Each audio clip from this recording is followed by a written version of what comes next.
இறை இயேசுவில் பிரியமுள்ள மாதா தொலைக்காட்சியின் அனைத்து நிகழ்ச்சிகளையும் ஆவலோடு பார்த்து கொண்டிருக்கிற அன்பு நேயர்கள் அனைவருக்கும் இனிய இரவு வணக்கம். இந்த நாள் முழுவதும் இறைவனின் உடனிருப்பை நீங்கள் உணர்ந்து வாழ்ந்திருப்பீர்கள் என்று நம்புகிறேன். இன்றும் ஒரு அருமையான சிந்தனையை தான் நான் உங்களோடு பகிர்ந்து கொள்ள ஆசைப்படுகிறேன். கடவுளால் படைக்கப்பட்ட நாம் ஒவ்வொருவரும் மற்றவர்களுக்கு ஒரு முன்மாதிரியான வாழ்வை வாழ வேண்டும். ஆனால் பல சமயங்களில் முன்மாதிரியான வாழ்க்கை வாழ்வதற்கு பதிலாக துர்மாதிரியான வாழ்வு வாழ்ந்து நாமும் நமது வாழ்க்கையை வீணடித்து மற்றவர்களின் வாழ்க்கையையும் வீணடித்து கொண்டிருக்கிறோம். நம் வீட்டில் உள்ள குழந்தைகளை வளர்த்தெடுப்பதில் பெற்றோர்களுக்கும் ஆசிரியர்களுக்கும் முக்கிய பங்கு உண்டு.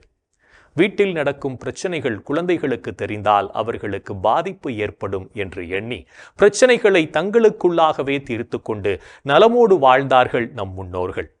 ஆனால் இன்றைய காலகட்டத்தில் நம் குடும்பத்தில் நடக்கும் பிரச்சனைகள் நம் குழந்தைகளுக்கு தெரிந்தே ஆக வேண்டும் என்று நினைத்து தேவையில்லாத வார்த்தைகளால் வசைபாடி நாமும் நிம்மதியில்லாமல் நமது குழந்தைகளையும் நிம்மதியாய் வாழவிடாமல் செய்து கொண்டிருக்கிறோம். இன்றைய தலைமுறையினர் நம்மில் அனைவருமே இதை செய்யவில்லை என்றாலும் இந்த கூற்றை யாராலும் மறுக்க முடியாது. நம்மில் எத்தனை ஆண்கள் மது அருந்திவிட்டு மனைவியை அடித்து துன்புறுத்துகிறோம்? நம்மில் எத்தனை பெண்கள் கெட்ட வார்த்தைகளால் கணவரை வசைபாடிவிட்டு பெருமூச்சு விட்டுக் கொள்கிறோம்? இந்த கேள்விகளை எல்லாம் நமக்குள் கேட்டு பார்க்கவே இன்றைய நிகழ்வு நம்மை அன்போடு அழைக்கிறது. இப்படிப்பட்ட சூழலில் பெற்றோர்கள் தங்கள் பிள்ளைகளுக்கு முன்மாதிரிகளாக இல்லை என்பது வருத்தத்தை தான் அளிக்கிறது. பெற்றோர்கள் முன்மாதிரிகளாக இல்லாமல் துர்மாதிரிகளாக இருக்கிறோம். முன்மாதிரிகளாக வாழாமல் துர்மாதிரிகளாக வாழ்ந்து என்ன பயன்? எதிர்கால வாழ்வுக்கும் ஏற்றமிகு உயர்வுக்கும் உதவுவதாக மாதிரிகள் அமைய வேண்டும். இல்லையெனில் சீர்மிகு வாழ்வு எளிதாக சீரழிந்துவிடும். குழந்தைகளின் வளர்ச்சியில் பெற்றோர்கள் மட்டுமல்ல, ஆசிரியர்களுக்கும் முக்கிய பங்கு இருக்கிறது. ஒரு மாணவன் தனது பள்ளி பருவத்தை முடிக்கும் வரையுள்ள நாட்களில் ஏறக்குறைய 25,000 மணி நேரம் ஆசிரியர்களோடு செலவிடுகிறான் என்று முன்னாள் குடியரசுத் தலைவர் டாக்டர் APJ அப்துல் கலாம் குறிப்பிட்டுள்ளார். அப்படிப்பட்ட ஆசிரியர்களும் எத்தகைய முன்மாதிரியான வாழ்க்கையை வாழ்ந்து கொண்டிருக்கிறோம் என்றெல்லாம் நம்மையே நாம் கேட்டு பார்க்க வேண்டும். கேட்டு பார்ப்பதோடு மட்டும் நின்று விடாமல் திருந்துவதற்கான முயற்சியையும் எடுக்க வேண்டும். அப்போதுதான் இனி வரும் தலைமுறையாவது மகிழ்ச்சியாய் வாழ முடியும் என்பதை உணர்ந்து கொள்வோம். பாவச் சோதனை வருவதை தவிர்க்க முடியாது. ஆனால் ஐயோ, அதற்கு காரணமாய் இருப்பவருக்கு கேடு.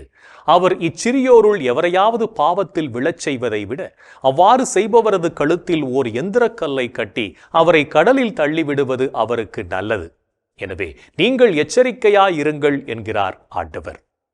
நம் வாழ்வு முழுவதும் பல சமயங்களில் மற்றவர்களை பாவத்தில் விழச் செய்யக்கூடியவர்களாகத்தான் நாம் வாழ்ந்து கொண்டிருக்கிறோம். முன்மாதிரிகளாக வாழ வேண்டிய நாம் துர்மாதிரிகளாக வாழ்ந்து கொண்டிருக்கிறோம். நம்மால் முடிந்தால் நல்லது செய்வோம், இல்லை என்றால் நாம் மற்றவர்களுக்கு துர்மாதிரியாக இல்லாதவாறு பார்த்து கொள்வோம். இருப்பது ஓர் உயிர், அது போகப் போவது ஒரு முறை. ஆனால் அது நல்ல காரியத்திற்காக போகட்டுமே என்ற பேரறிஞர் அண்ணாவின் வார்த்தைகளை நினைவில் கொண்டு செயல்படுவோம். இன்றைய தினத்தை எடுத்துக்கொள்வோம். இந்த நாள் முழுவதும் நாம் மற்றவர்களுக்கு துர்மாதிரியான வாழ்க்கை வாழ்த்தோமா என்று யோசித்து பார்ப்போம். மேலும் இந்த நாளில் நமது செயல்பாடுகள் எப்படிப்பட்டதாக இருந்தது என்று நம்மையே நாம் கேட்டு பார்ப்போம்.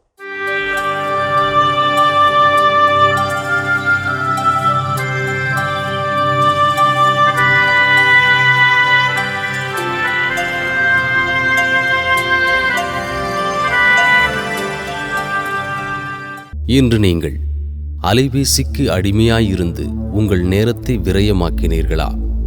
நேரத்தை வீணாக்கும் போது கடிகாரத்தை பார். ஓடுவது முள்ளல்ல உன் வாழ்க்கை. இன்று நீங்கள் உங்கள் கணவருக்கு கீழ்ப்படிந்து நடந்தீர்களா? திருமணமான பெண்களே, ஆண்டவருக்கு பணிந்திருப்பது போல் உங்கள் கணவருக்கு நீங்கள் பணிந்திருங்கள். இன்று நீங்கள் உங்களுக்கு கொடுக்கப்பட்ட கடமையை பொறுப்புடன் செய்தீர்களா? கடமையை செய்தால் வெற்றி, கடமைக்கு செய்தால் தோல்வி. இன்று நீங்கள் மூட நம்பிக்கையை பின்பற்றி நடந்தீர்களா? கடவுள் ஒருவரே, கடவுளுக்கும் மனிதருக்கும் இடையே இணைப்பாளரும் ஒருவரே, அவரே இயேசு கிறிஸ்து என்னும் மனிதர். இன்று நீங்கள் கடவுளின் குரலுக்கு செவிமடுத்தீர்களா? மனிதர் அப்பத்தால் மட்டுமல்ல, மாறாக கடவுளின் வாய்ச்சொல் ஒவ்வொன்றாலும் வாழ்வர். இன்று நாம் எப்படிப்பட்ட செயல்களை செய்திருக்கிறோம் என்று நம்மையே நாம் திரும்பி பார்த்த வேளையில் பல செயல்கள் இறைவனுக்கு ஏற்புடையதாக இருந்தாலும் சில செயல்கள் இறைவனுக்கு எதிராகவும் அமைந்திருக்கும். அத்தகைய தருணங்களுக்காக மனம் வருந்தி மன்னிப்பு கேட்டு மனத்துயர் மன்றாட்டை ஜெபிப்போம்.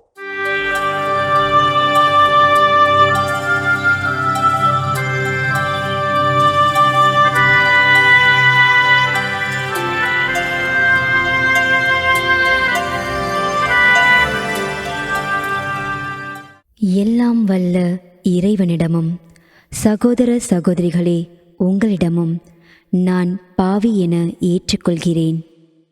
ஏனெனில் என் சிந்தனையாலும் சொல்லாலும் செயலாலும் கடமையில் தவறியதாலும் பாவங்கள் பல செய்தேன். என் பாவமே, என் பாவமே, என் பெரும் பாவமே. ஆகையால் எப்போதும் கன்னியான புனித மரியாவையும் வானதூதர் புனிதர் அனைவரையும் சகோதர சகோதரிகளே உங்களையும் நம் இறைவனாகிய ஆண்டவரிடம் எனக்காக வேண்டிக்கொள்ள மன்றாடுகிறேன். ஆமேன்.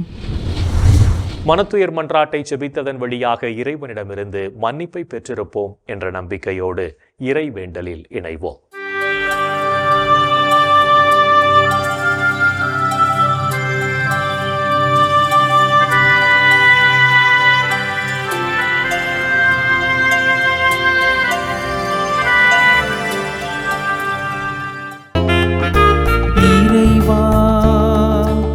இறைவா எமக்கு துணை புரிய வாரும். ஆண்டவரே எமக்கு துணை புரிய விரைந்து வாரும். தந்தைக்கும் மகனுக்கும் தூய ஆவியார்க்கும் மாட்சி உண்டாவதாக. தொடக்கத்தில் இருந்தது போல் இப்பொழுதும் என்றென்றும் இருப்பதாக. ஆமென்.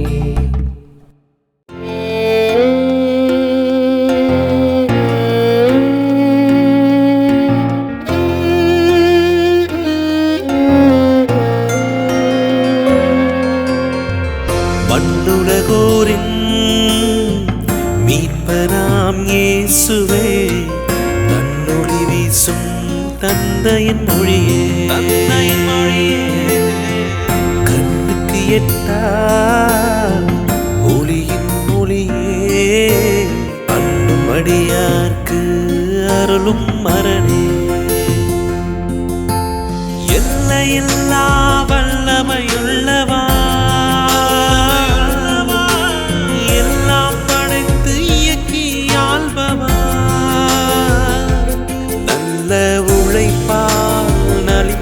உடலே நல்ல தொழிலால் களைப்பையாற்றுக.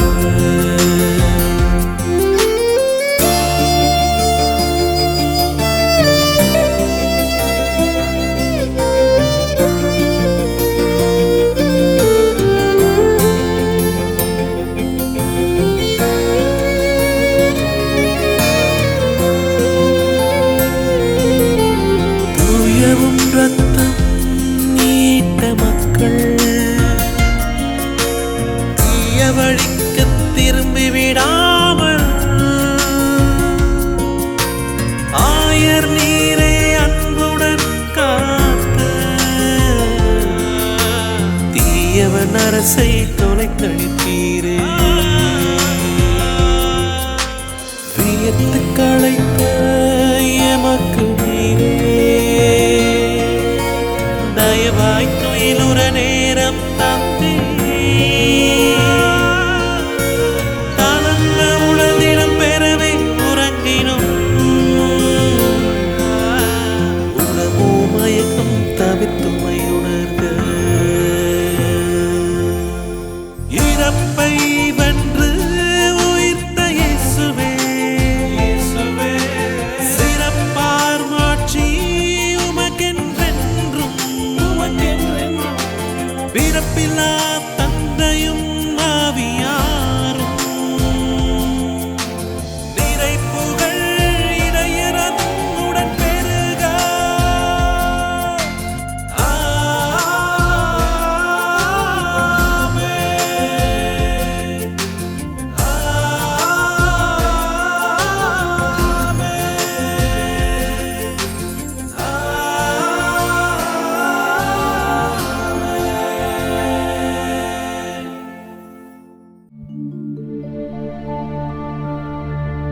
இறைவா என்னுடல் பாதுகாப்பில் நிலைத்திருக்கும். இறைவா என் உடல் பாதுகாப்பில் நிலைத்திருக்கும். அல்லேலூயா அல்லேலூயா அல்லேலூயா.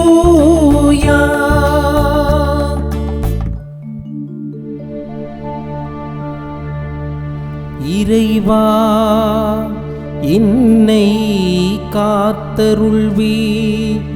உம்மிடம் நான் அடைக்கலம் புகுந்துள்ளேன். நான் ஆண்டவரிடம் நீரே என் தலைவர், உம்மையன்றி வேறு செல்வம் எனக்கு இல்லை என்று சொன்னேன்.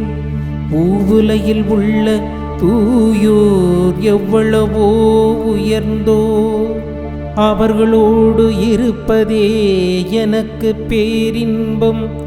வேற்று தெய்வங்களை தொழுவோர் தங்கள் துன்பங்களை பெருக்கிக் கொள்வர். அவற்றுக்கு செலுத்தப்படும் இரத்த பலிகளில் நான் கலந்து கொள்ளேன். அவற்றின் பெயரை கூட நாவினால் உச்சரியேன்.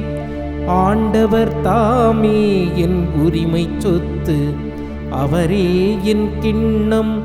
எனக்குரிய பங்கை காப்பவரும் அவரே. இனிமையான நிலங்கள் எனக்கு பாகமாக கிடைத்தன.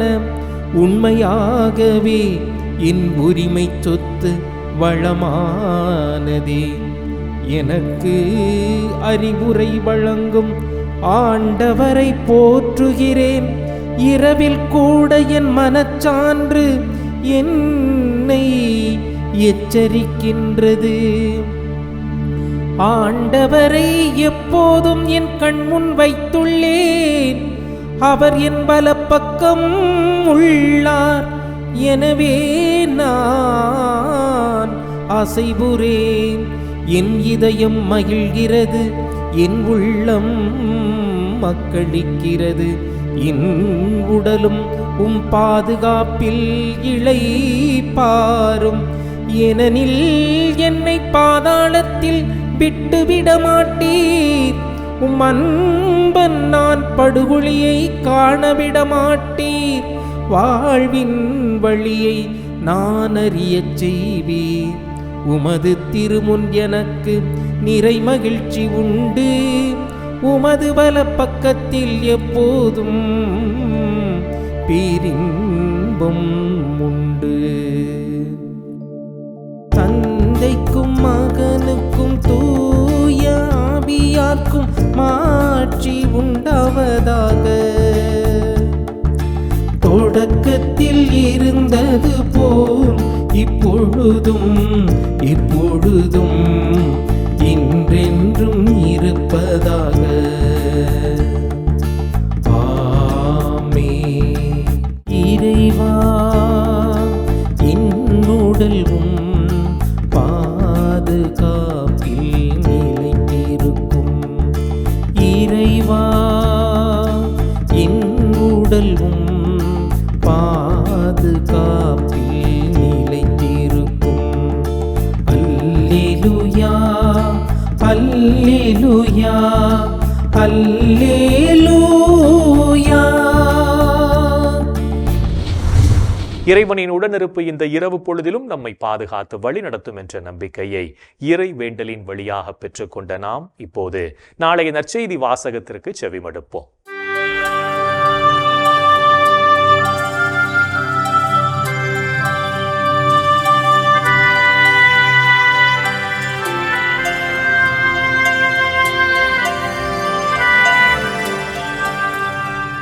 நாளைய திருப்பலி வாசகங்கள். முதல் வாசகம் திருத்தூதர் பணிகள் நூலிலிருந்து வாசகம். அதிகாரம் 5, இறைவார்த்தைகள் 34 முதல் 42 முடிய. பதிலுரை பாடல். திருப்பாடல் 27.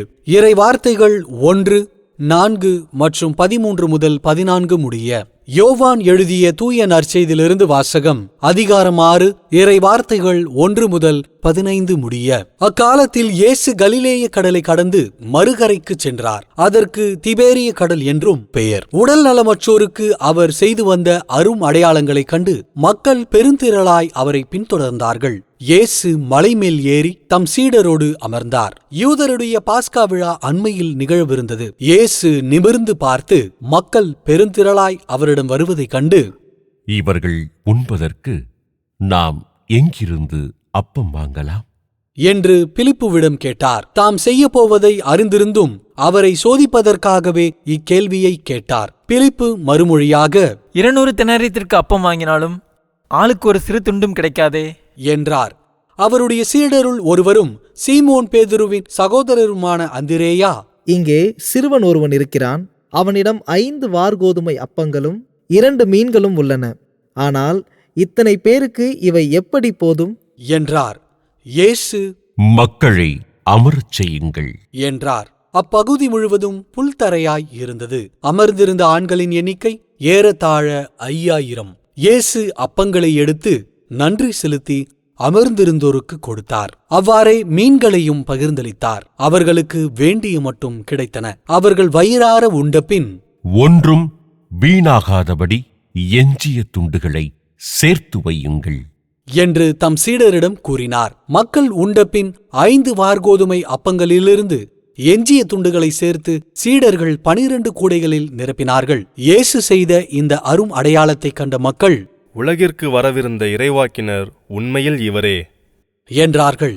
அவர்கள் வந்து தம்மை பிடித்து கொண்டு போய் அரசராக்கப் போகிறார்கள் என்பதை உணர்ந்து இயேசு மீண்டும் தனியாய் மலைக்குச் சென்றார். ஆண்டவரின் அருள்வாக்கு. கிறிஸ்துவே உமக்கு புகழ். அல்லேலூயா அல்லேலூயா அல்லேலூயா. ஆண்டவரே உம் கையில் என் உயிரை ஒப்படைக்கின்றேன். ஆண்டவரே உம் கையில் என் உயிரை ஒப்படைக்கின்றேன். உம்மையின் ஆண்டவராகிய கடவுளே, எம்மை மீட்டவர் நீரே. ஆண்டவரே உம் கையில் என் உயிரை ஒப்படைக்கின்றேன். தந்தைக்கும் மகனுக்கும் தூய ஆவியார்க்கும் மாட்சி உண்டாவதாக.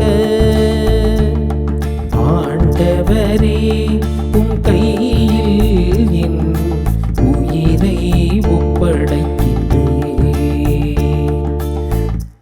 ஆண்டவர் தோற்றுவித்த வெற்றியின் நாளிதுவே. இன்று அக்களிப்போம், அகமகிழ்வோம். அல்லேலூயா அல்லேலூயா. ஆண்டவர் தோற்றுவித்த வெற்றியின் நாளிதுவே.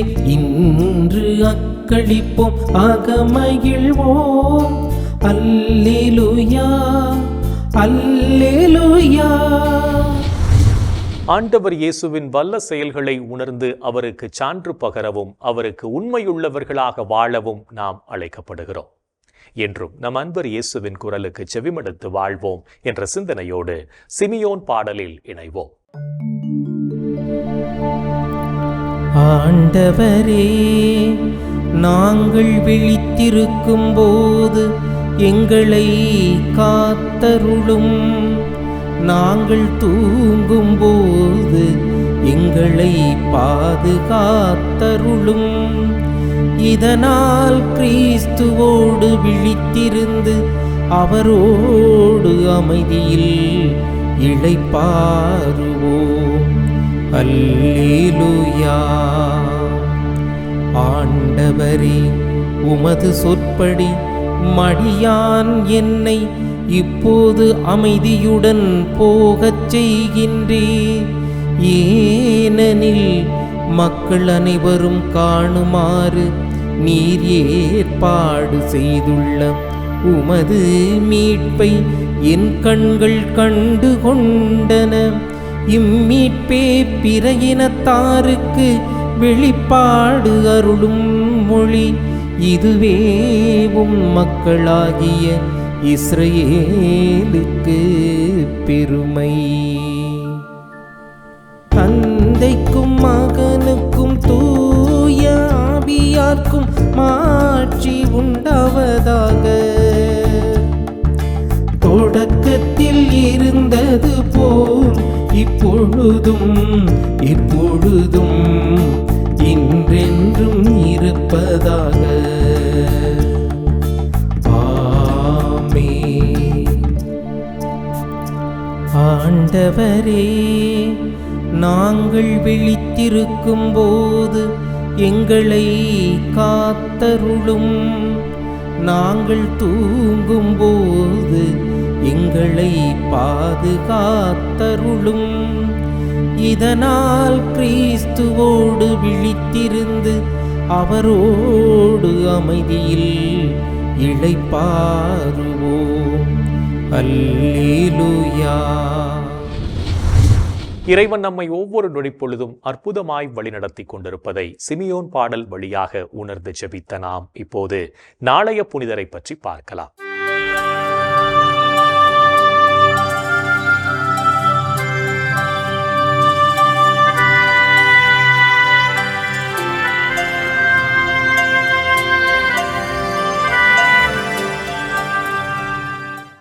ஏப்ரல் 17 புனித அனிசெத்தூஸ். சிரியா நாட்டில் எமேசா பகுதியில் பிறந்த அனிசெத்தூஸ் கிபி 155ஆம் ஆண்டு திருச்சபையின் 11வது திருத்தந்தையாக பொறுப்பேற்றார்.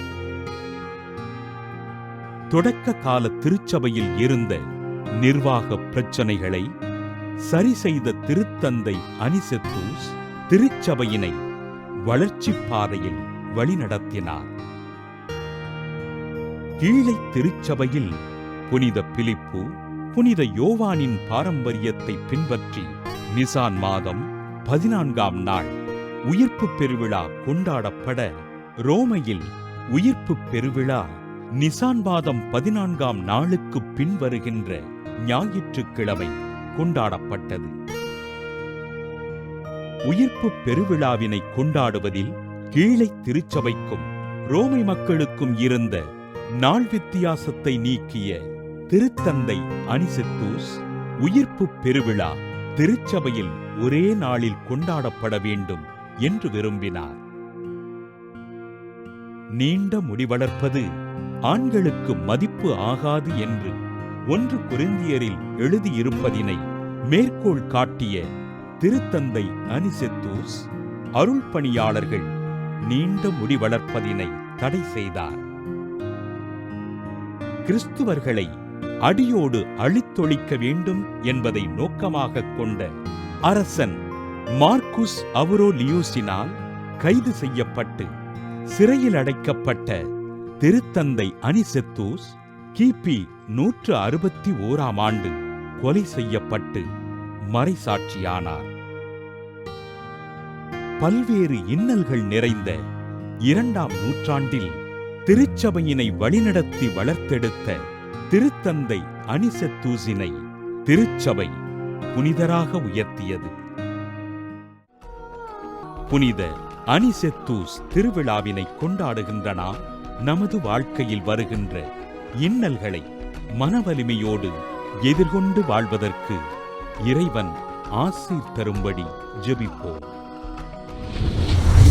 புனிதர்கள் ஒவ்வொருவரும் தங்களது வாழ்க்கையின் மூலம் இறைவனுக்கு சான்று பகர்ந்து வாழ்ந்தவர்கள் என்பதை உணர்ந்தவர்களாய் நாமும் அவர்கள் வழியில் வாழ்ந்து இறை வழியில் பயணிப்போம் என்ற நம்பிக்கையோடு நாளைய தினம் முழுவதும் அமைதியாயிருந்து ஆண்டவரின் அருளை நிறைவாக பெற்றுக்கொள்வோம்.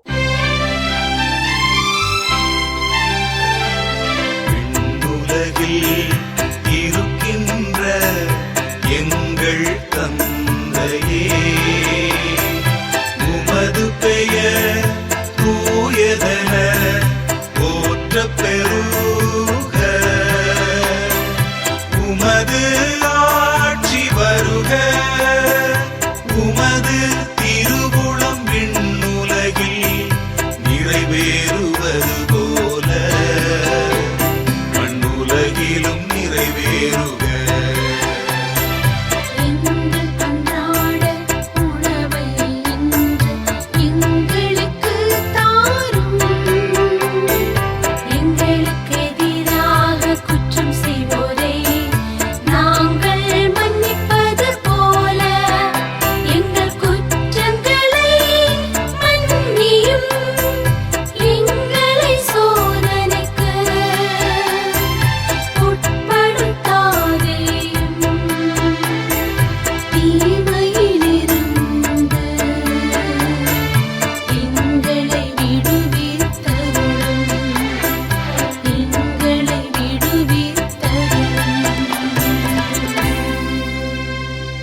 என் அன்பு சகோதரனே, சகோதரியே, கடவுளினுடைய அன்பை, இரக்கத்தை, மன்னிப்பை சுவைத்து வாழ்கின்ற நாம் அவருக்கு நன்றி சொல்வோம், அவரை போற்றி புகழ்வோம்.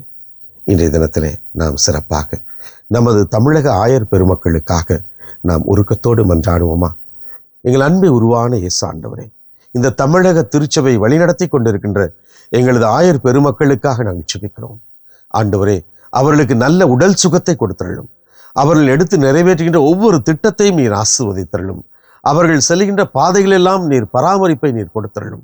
அவர்கள் செய்கின்ற ஒவ்வொரு காரியத்திலும் உமது ஆசீர்வாதத்தை, ஆவியாருடைய கனிகளை, கொடைகளை நீர் அவர்களுக்கு நிறைவாக கொடுத்து, அவர்கள் செல்லுகின்ற பாதைகளெல்லாம், செய்கின்ற செயல்களிலெல்லாம் ஆண்டவரை நீர் அவர்களுக்கு துணை நிற்கும்படியாக கெஞ்சி கேட்கிறோம். எங்கள் அன்பு தாயே, ஆரோக்கிய அன்னையே, எங்களது ஆயர் பெருமக்களுக்காக பரிந்து பேசுங்கள் அம்மா. இந்த ஜெபங்களை எல்லாம் எங்கள் ஆண்டவராகி இயேசுவே உமது வல்லமையான திருநாமத்தின் வழியாக உம்மை கெஞ்சி மன்றாடுகிறோம். ஆமென். என்று வாழும் உயிருள்ள இறைவன், தந்தை, மகன், தூய ஆவியார் நாம் அனைவரையும் நிறைவாக ஆசீர்வதிப்பாராக. ஆமென். இந்த ஜெபத்தின் வழியாக இறை அன்பிலும் அரவணைப்பிலும் நாம் நலமோடு வாழ்ந்து கொண்டிருக்கிறோம் என்பதை உணர்ந்திருப்போம். இறை ஆற்றலும் வல்லமையும் என்றும் நம்மில் தங்கும். அன்னை மரியாவும் நமக்கு உதவிகள் செய்வார் என்ற நம்பிக்கையோடு அவரின் துணை வேண்டி இந்த நிகழ்வை நிறைவு செய்யலாம். Good night.